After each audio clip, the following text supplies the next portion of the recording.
Good morning, everyone. Today is Tuesday, August 19th, and welcome to our Beef Brunch News Update. Dr. Edwards was on the road, so she's not able to join us, but we will do our best to give you guys an update in her absence. I'll just get started real quick with an update just for the central part of the state. I had a chance last week at a Farm Bureau meeting to visit with some different producers that are located in different parts of the parish. I'm in St. Landry Parish, and one thing that I've found that's been interesting here, and probably some other places that we've seen too, is just how different the amount of rainfall is for different parts of the parish. So, I mean, I have some people that are, telling me like in one area that they're really, really dry, and then other people that are like, oh, it's been so wet. I've just now been able to do my first cutting of hay. And meanwhile, I've seen people that had started, earlier in the summer and whatnot. So a lot of that just really depends again on, who's getting that rainfall. I know on Friday out where I live, just east of Ville Platte, we had pretty significant rain that fell, especially here in Opelousas where I'm located as well. I mean, I got, I think, 2 inches at my house just that day. And I remember Vince and I were actually on the phone, and we both heard the same. We saw the same lightning and heard the same thunder, even though we were not in the vicinity at all. So it was a pretty wild storm that we had. And of course, not everyone got that. So it's just very hit or miss, of course, with who's getting rain here and there. And then a lot of that depends too on just the land you have, if you're more uphill or if your land holds a lot of water and that sort of things. So like I said, dependent on what type of weather people are getting, you may, see a lot of hay gone, maybe held off on that a little bit as well. And then just kind of some general just management things that I just wanted to just remind everyone of. One thing that's very important this time of year with the heat and everything is making sure that we have good, adequate water resources for our cattle. So make sure they have access to water, a lot of water, and make sure that those water troughs are staying clean, because that's such an important factor. They need, so much more water during this time of year. And also just if there's anything you see, maybe, the body condition score you don't think is quite where it needs to be based on, what you're feeding and whatnot, just go ahead and one of us or your local extension agent can help you out just to make sure that what you're feeding, what your source, that you are meeting the nutrient requirements of your animals during this time. And with the winter coming up and we're all getting ready for, to start feeding hay here in the next few months, it's also always a good idea to get your hay tested that you plan to be feeding, just so you can see what your protein level and TDN are at, so you can, prepare for any supplementation or feeding that you might need to do there. With that, I'll go ahead and turn it over to Vince for now. Thank you, Brittany. And yeah, I'm just going to kind of follow up on some of the things Brittany said. It's been kind of wild as far as our weather conditions and depending on where you are and if you're getting the rainfall. We've had some pretty outlandish storms here the last few weeks, and it's like the progress with the hay production is kind of at a minimum, if you would, because it's just been rainy and scattered showers pretty much the whole month of July, and here we are the third week in August. And there's a few people that are behind the 8 ball as far as getting enough hay put up for the winter feeding period. So it's getting critically time for people to get those things done. And it's sure the dog days of summer here, the last few days, it's got awfully hot, and I hear thunder again outside this afternoon. And there's a scattering of showers coming our way this afternoon, and it looks like we're going to get another one of those evening shower deals. So it just becomes increasingly more difficult to try to get those chores done. So we just need some drier summer. Sure enough, summertime we like weather to get that hay accomplished. So hopefully we get that in the near future. Being the third week in August, here we are 2 to 3 weeks out from some ryegrass seed going out. There's still often conversations about putting herbicides out for some troublesome weeds. It's getting to a critical point. You need to pay close attention to the restrictions on some of these products that might affect your germination of some of your winter annuals, and also your legumes if you're going to incorporate any type of clovers or enclave peas or anything for grazing like that. So you just want to be aware of that there's a timeline, and generally about 6 to 8 weeks is when you want to discontinue using some of these products ahead of putting any ryegrass and clover seed out. So we're getting into that window, and just need to be take precaution of that. We often talk about our horn fly populations this time of the year. It seems as though it with this rainy type weather, it hasn't been quite as bad here lately. Just noticing some folks' cattle up and down the roadways, they're not struggling. It generally gets worse whenever we get into the drouthy, real dry, hot times.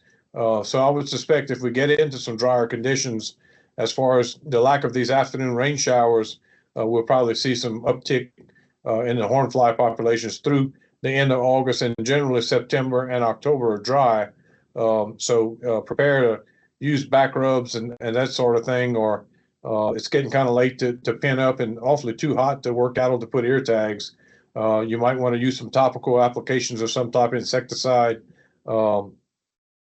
This time of the year, the intervention of some of our wormers now you can get in a feed source.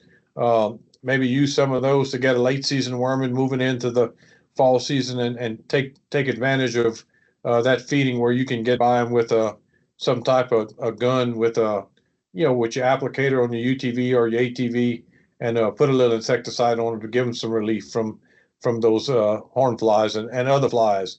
Seen a lot of deer flies here lately. That's also a problem when it comes to anaplasm. We transferring blood. Those are pretty severe bites, and they're drawing a lot of blood.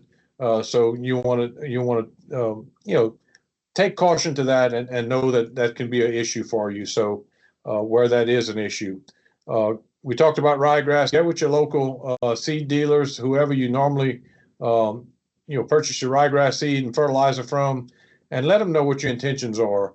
Because if you don't do that, a lot of times they'll only take in what they have booked, and it'll send producers scrambling at the end if you hadn't been spoken for as far as what seed needs are, what do you need for your particular operation. So be aware of that. So moving into that, we talked about calving season. Some folks are still pulling bulls. I mean, it's probably time to have bulls off, because you're getting into a period now. If you still have bulls out, you're going to have summer calves being born next year, and that's going to be always presents an issue with summer pneumonia and other respiratory issues as we move into these warmer periods of the year, and having calves being born. So you want to try to avoid that, and it just at all costs. I mean, these live calves today are worth so much money.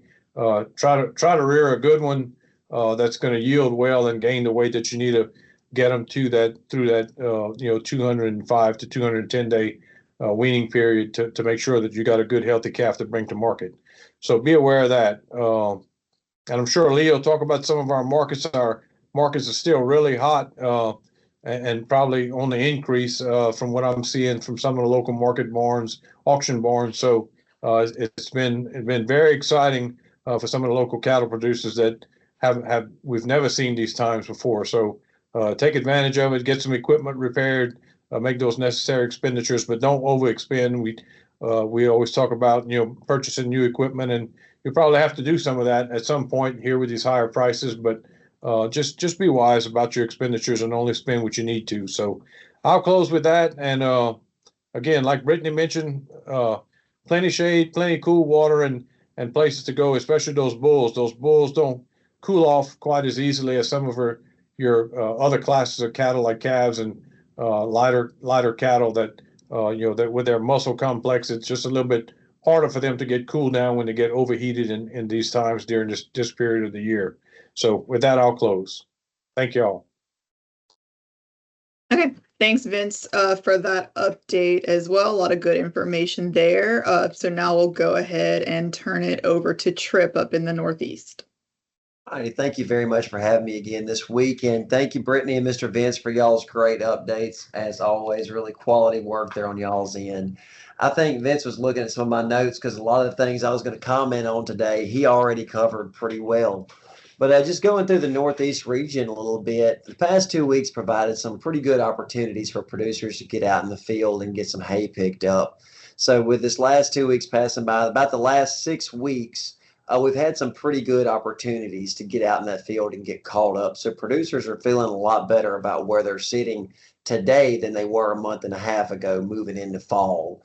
There are some people that are definitely going to be relying on getting at least one more cutting in for the year. Well, I say at least one more cutting, getting one more cutting in for the year to supply them with their hay stores that they're going to be needing to make it through the winter. Fortunately, I have heard from some producers that have already met their quotas for the year, that have got enough hay for their own operations for this year, and we'll be looking to market some hay. A lot of those guys were actually able to get in there early this spring and get a wrapping in, cutting some haylage. So they were able to get a little bit of a jump start on the hay season, provided them a few extra weeks of productivity there. So what I'm saying is, if you do wind up short, there is some amount of surplus hay floating around the state. Now, how much that is, I'm not confident in hazarding a guess, and I wouldn't say that you're safe to rely on that and to count on that. Be striving to put up enough hay to make it through the year, but be reaching out, be securing whatever hay you feel like you're going to be coming up with short now, because like Vince said, there is going to be some shortages statewide, some people coming up short a little bit. It's easier to go ahead and secure some stuff now than waiting till December and crossing your fingers and hoping you can get enough hay to make it to ryegrass grazing. Last week, towards the end of last week, we started getting some pretty regular pop-up showers across our region, like Brittany and Vince were alluding to just a moment ago. Starting about last Thursday, a good bit of hay got washed up my way, and the pop-up showers have continued on into today. Dr. Edwards is traveling through the Northeast region, heading to Baton Rouge, and she says it's been raining on her just every few miles. She'll hit a pop-up shower, so it's hard to predict. It's hard to gauge where's going to get it and where's not, but she's been driving through that, and we've been battling on that on hay front, but also on the corn and soybean harvest in Northeast Louisiana. As y'all know, the Delta parishes are predominantly row crop parishes, so that's through some complications into the harvest for those boys also. Once we get to the other side of whatever this front that's pushing in over the next 2 or 3 days, I think this will air Tuesday. By Wednesday, the front should be passed through. I think we should be looking at some pretty good weather to put up some really nice hay. It's a known thing. A lot of the hay that's been put up recently has been some very rank first cutting hay, some late first cutting hay. I have been seeing some reports on some of that coming back. It's been better than expected. Now, it's not something that's going to be a contender at the state fair, but it's been some better than I expected grass put up out of that rank first cutting. But some of those guys that were able to get some hay cut 6-8 weeks ago, coming into their second cutting in the next few weeks, should be looking at some pretty good quality material if they can get it cut, raked, baled, and put up dry. So that'll be some good product to carry them into the fall with. Vince mentioned this with the ryegrass planting season being right around the corner. It sure does look and feel like summer out there, but fall's going to be on us before we know it. A couple of things to note ahead of time now. We're at the end of August, so in a month, 6 weeks, we're going to be seeing calves hitting the ground in Northeast Louisiana. So be making sure you got your ducks in a row for that. If you don't already have a veterinary relationship with a veterinarian, be establishing that now. That way, if you do run into troubles, you have somebody that you can call, somebody that you can reach out to for advice or to get out to your place to help you with pulling a calf or whatever the case may be. Also, your supplies. Make sure you've got ear tags, make sure you got gloves, make sure you know where your jack and OB chains are, make sure you know where everything is and what you might need more of. Be getting stocked up and ready now, because I promise it's a lot easier to do it on August 19th than it is to do it on September 19th whenever you're having your first wave of calves coming in.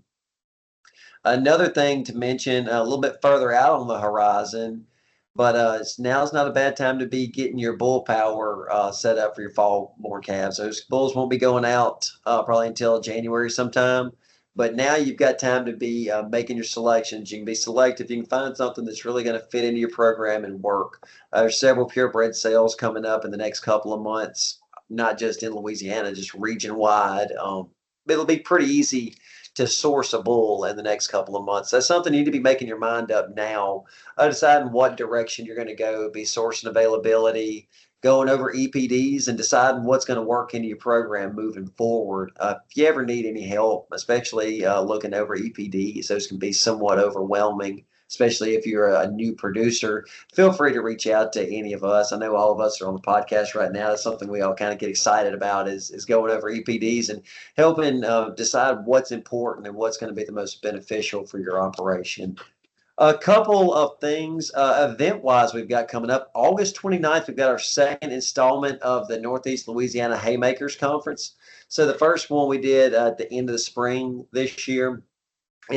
This program's kind of a bookending meeting right here. The first one was kind of leading into hay season, just some general information. This one's going to be geared more towards seeing what producers struggle with. We're going to take some time to help establish that where we can guide our programming moving forward based off of things that producers are seeing in real life in the field and where we can be impactful in their operations. There's also going to be a kind of slant on it regarding soil fertility in preparation for next year's hay season. Dr. Vedavato is going to be doing some hay supplementation presentation. So it'll be a great time. It's going to be August 29th at the First Baptist Church in Jonesville from 9 a.m. to 12 p.m. If you're interested in attending that meeting, feel free to reach out to me. I'll get you marked down and RSVP'd. A couple more things. September 18th is going to be the Northeast Beef and Forage Field Day held at Gold Mine Plantation. And more information can be found about that by reaching out to us. I'm happy to send a flyer to you if you are interested in attending that event. But it's going to be a pretty cool lineup. I'm very excited to see how that comes together and hear how that goes. All right, ladies and gentlemen, that is pretty well it for the Northeast Region update. With that, I'm going to pass it back to you, Miss Brittany. All right, thanks, Tripp. And I know at the end here, I'll be mentioning some upcoming events and whatnot that we have. So you took a couple off my list there. So absolutely, and Tripp, you do a great job as always of hosting these events. So last on our update, we will go to Lafourche, who will be coming to us from a tractor, I believe. Thank you, Brittany. Glad to be with you all here today and everything. Sorry that I'm not on the video feed, but that's not a negative thing by any means. Ditto what everybody has said as far as goes in Northwest Louisiana. It's hot, folks. It's turned hot the last few days.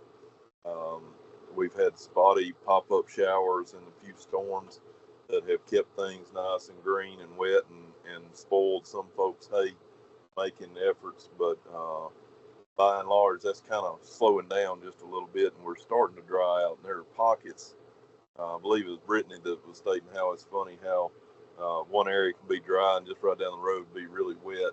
The same goes in Northwest Louisiana. You got some pockets that have had plenty of rain, too much rain, not able to make any quality hay, and others that are very, very dry.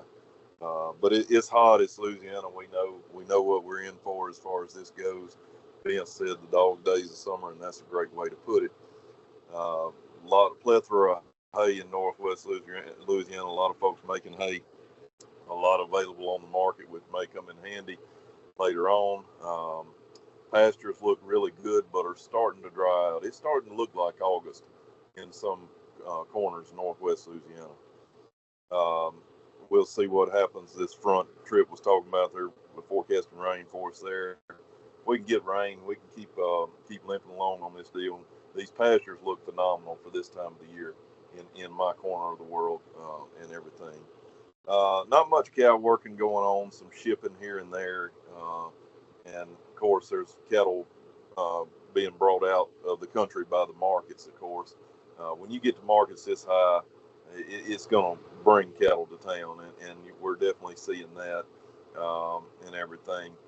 Just thinking as I was getting ready to preparing this market report today, folks, if you've sold cattle in the last 6 months, you better save a copy of that check, folks, and be prepared to hang it on your wall. I think there's going to come a time, and I imagine Vince would agree with me, here in another year or two, where maybe 3, where we'd look back on this summer and think, my goodness, if we remember what we had then. It's just phenomenal, folks. This market is so strong. Prices are at record highs. It's every week we're seeing national prices broken Of course, we don't keep track really Louisiana prices from the USDA, but imagine that this is the highest dollar cattle these sale barns in Louisiana has ever sold. And it's just outstanding what this market is.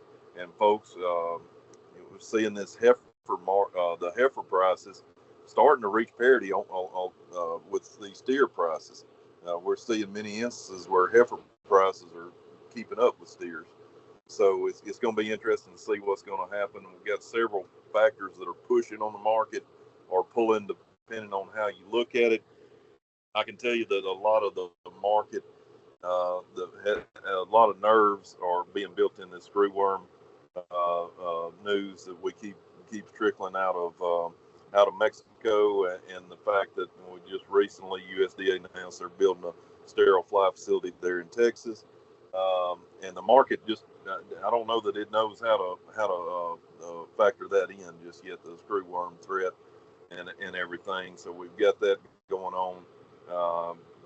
Last week's slaughter, for example, folks, nationwide was 75,000 head down from this time last year. Folks, that's significant when you talk about killing 75,000 less head than last year. And where's that going to show up at? That's going to show up in our grocery counters. That's going to show up in the price of boxed beef and in restaurants every day. We keep talking. We've been talking for years now about how much pressure the American consumer can stand on cattle prices, on beef prices. How much are they willing to pay for a product? And we've yet to reach the limit. Will we with this? I don't know. That being said, I'm going to get directly into the market report. Remember, this is averages of self-reported prices, folks. We're not sitting in these barns grading these cattle. All we can tell you is what the sale barns self-report. This is a period of August the 4th through August the 18th. And these are the prices, averages of the prices. On 500 to 600 pound steers, the average of the prices paid was $3.13 a pound to $4.14 per pound. That's a 6.59% increase over last week, over last news update. 5 to 6 weight heifers, $3.06 per pound to $3.96 per pound, a 4.77% increase. Cull cows, $1.36 to $1.80 a pound, 0.63% increase, so pretty much just stayed the same. Cull bulls, $1.69 to $2.10 per pound, a 0.26% decrease, but that's negligible. That not really even worth mentioning there. I believe you would call those steady. On the bred cows, hold on to your socks, folks. Average of the high prices paid on bred cows was $3,433.33 per head. Hair cattle, $3,578.57. Folks, these replacement cows have gotten sky high. We see a tremendous demand for good cows, good bred heifers. I only see it continuing, folks. If you got the good cattle that you're trying to sell, the replacement type cows, the pairs, the bred cows, and boy, this is a great time to be marketing them for sure. With that being said, I appreciate the time and everything, and appreciate all these folks report. I always learn something every time I listen to them. That I'll turn it back over to you, Brittany. Okay, thanks, Lee, for your update. I know probably a lot of people that watch our videos or listen definitely look forward to your market updates each week. Each week that we do this. Give me just 1 second. So we do have several events that are coming up. And I believe we recapped them, and they'll be in the description as well. So first thing that's coming up, so each year we will do a beef brunch educational series. So the first one of those is coming up on Tuesday, August 26th at 10:30 a.m. And this will be on the latest updates on the New World screwworm and Asian longhorn tick. And this will be presented by Dr. Christine Navarre, our extension veterinarian. You can register for that webinar at www.lsuagcenter.com/beef brunch, and you can find more information there. this has gone out a little bit as well, but the Grazing School that we do yearly, in the past, this has been over in Alexandria. This year, we are moving locations just to try to reach some more people in a different part of the state. So this will be held, the Grazing School will be held at the Iberia Research Station this year in Jeanerette, with dates set for September 12th and 26th, October 10th and 24th, and November 7th. There you can register online for that and pay the registration fee also online that way. And Dr. Kurt Guidry would be who you want to contact if you have any questions on that. We have on Thursday, September 11th, the Dean Lee Research and Extension Center's Beef and Forage Field Day. I know we are looking forward to hopefully a great turnout that day, and we have some good information for y'all. Again, that'll be Thursday, September 11th, and we'll start with registration and the and vendors at 2 o'clock. That's going to be held at the State Evacuation Shelter. And there's a link. You can find a link to RSVP in the description, as well as over on our Facebook page. As Tripp mentioned, the Northeast Beef and Forage Field Day coming up September 18th. We'll have that information in the description as well. Also coming up is the, let's see. I think I missed one. Yes. Okay. Before that, we have Lafourche, Assumption, and Terrebonne will have their Livestock and Forage Field Day. That will be held Wednesday, September 17th at the Raceland Ag Complex. Check-in will be at 8:30 and the event will start at 9 a.m. Again, there's a link again for that to RSVP so they can get a count for that one. More information to come on this one, but Wednesday, October 1st, the Southeast Research Station will host a dairy and beef field day. Contact for that's going to be Dr. Charlie Hutchison. And then one more coming up for that Thibodaux area down there. Bull Breeding Soundness Exam Day, or BSE Day, as we call them, will be hosted at Zero Brahmin Ranch in Thibodaux on, let's see. Oh, it doesn't have the date on here. Give me just 1 second. But you'll need to RSVP to Camille Brady for that by September 24th. And the BSE will be held Friday, October 3rd. And there is a link that you'll have in the description that has the registration form that you can also fill out online, and then Camille will contact you about that. We also have coming up a couple of events. The Louisiana Producer Artificial Insemination School and Cattle Pregnancy Determination Clinic. There are currently wait lists for both of those. So if you would like to be placed on the wait list, please email Dr. Ashley Edwards and she can get you placed on that wait list. So anyway, I think that's going to cover it all for today. Thank you all for joining us today and listening to our update, and we'll see you again in 2 weeks. Bye.